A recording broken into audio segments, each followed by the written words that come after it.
Selamünaleyküm. Euzubillahimineşşeytanirracim. Bismillahirrahmanirrahim. Vessalatu vesselamu ala Resulina Muhammedin seyyidil evvelin ve ahirin. Meded ya Resul, meded ya Sadat ashabı, meded ya Meşahı, destur ve yaşabılar, fezzat, Muhammed'in hakkani meded. Tarikatuna ve sahba ve hayru fil cemiye.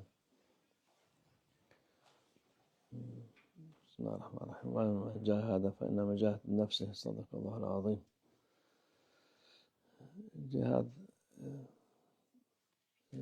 şimdi cihad nefsimizdendir. Çünkü cihad olarak tek başına yapamaz insan. Onun Peygamber Efendimiz sallallahu aleyhi ve sellem savaştan dönünce cihattan, biz küçük cihattan büyük cihada geldik diyor. O savaş, düşmanla savaş yapmak, nefsinden savaş yapmaktan daha kolaydır manasına getiriyor Peygamber Efendimiz sallallahu aleyhi ve sellem. Her şey insan nefsini istediğini yapmaması lazım. Ona karşı gelmesi lazım. Çok şeyler var. Çok şeyler var. Yani insan nefsine şey yapmak, karşı gelip ona savaş yapsın, kendi nefsine savaş yapsın diye. Onlardan da birisi kötü çünkü hiçbir faydası yok. Şeytanın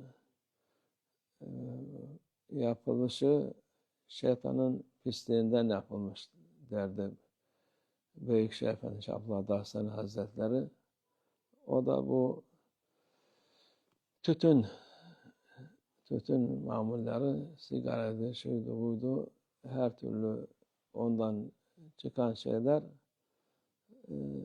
ondan hiçbir zerre kadar faydası olmayan bir bitkidir. Bir kötülüğünden başka bir şey yok. Her türlü hastalıktı, etrafa rahatsızlık vererek, kendisine hastalık getirerek, başkasına da kötü olarak, yani etrafında kalana da kötülük olarak bir şeydir bu. Onun için onu gene Allah muhafaza etsin. Onlara müptela olan bir esir oluyor ona. Kurtulması çok zordur. Onu kurtulan az oluyor ondan.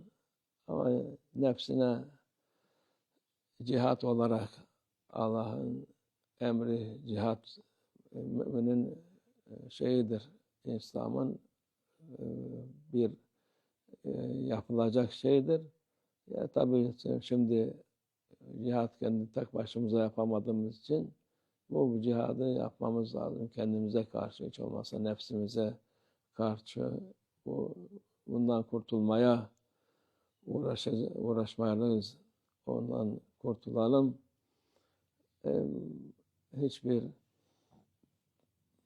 şey yok ki faydası olsun de, hiçbir insan yok ki onun bir faydası var diye söylesin. Yani ekildiği yerler bile onlar yeri mahvediyor. Onun yerine birkaç sene geçmesi lazım ki o yer kendine gelsin, yeniden başka bir yarayan bir bitki çıksın. Allah'a şükür şimdi eskiden binlerce dönüm, yüz binlerce dönüm bu pis bitkiyi ekerlerdi. Ondan sonra toplayıp depolara koyar, çiftçiye parasını verir. Birkaç sene sonra, çünkü fazla bir şey yani kullanışlı değil, onu denize atarlardı. Allah'tan o şeyi vazgeçtiler. Onun yerine hiç olmazsa daha faydalı, insana faydalı olan bitkiler ekildi. Onların o mesele kalktı ortadan Allah'a şükür. Yani dediğimiz gibi hem her taraftan zarar, ekilmesine zarar, yazık verilen o mazot parasına, alet edevatın parasına, depolara, şeylere o kadar yerler boş boşuna zararlı bir bitki ekmek için kullanılıyor. Allah da ondan kurtulduk. İnşallah insanlar da bu şeyden kurtulur. Yani ne ekmezse şeytan hiç şey yapmıyor, yorulmuyor, etmiyor. Yeniden çoluk çocuk filan bakarsın ve bir sigara başlar. Ya dünyayı kurtarmış gibi bir sigarayı yaktı böyle alır şey yapar o bir şey tuvalette de içilir o. Yani en çok sevdikleri yer sigara içenlerin tuvalette içmek. O pis kokuların içinde bu pis koku da onları kapatıyor galiba. Daha pistir bu.